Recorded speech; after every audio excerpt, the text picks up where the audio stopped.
Magandang araw mga idol. Etong araw na to ay mag-i-AI na naman tayo ng ating alagang baboy. Simpleng paraan ko sa pag-i-AI, una, inuugasan muna natin yung ari ng baboy.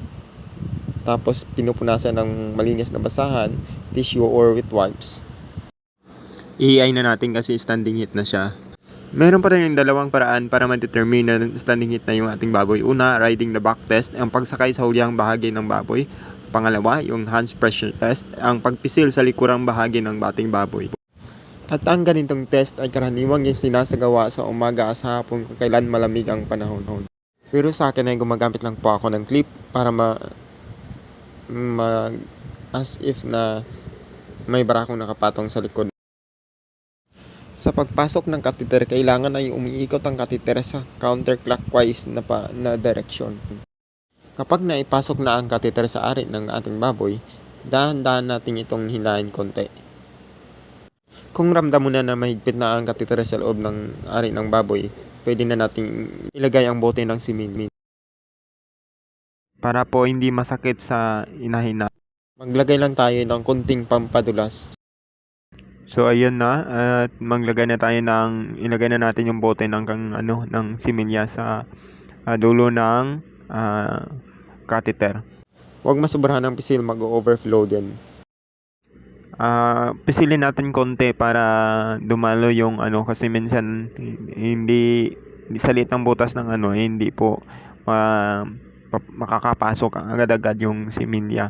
So, yun ang ginagawa natin, tinatanggal natin, tsaka binabalik uli. Lalo na kapag ang bote na nangailangan ng malaking halaga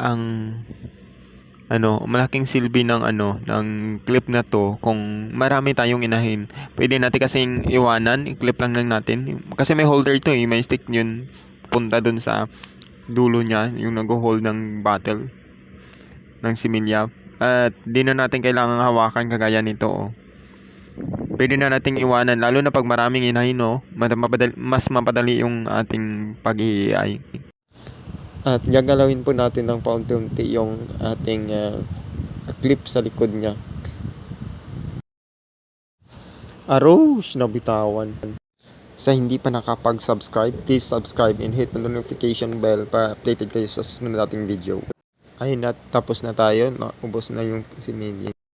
At ito pang isa kong inahin, buntis na rin po to. Naway gabayan tayo ng poong may kapal.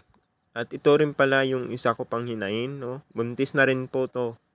Maraming salamat po sa inyong walang sawang pagsuporta. Mga small backyard piggery. Pagpalain po tayong lahat ng poong may kapal. Yun lang po. Happy farming! Bye-bye!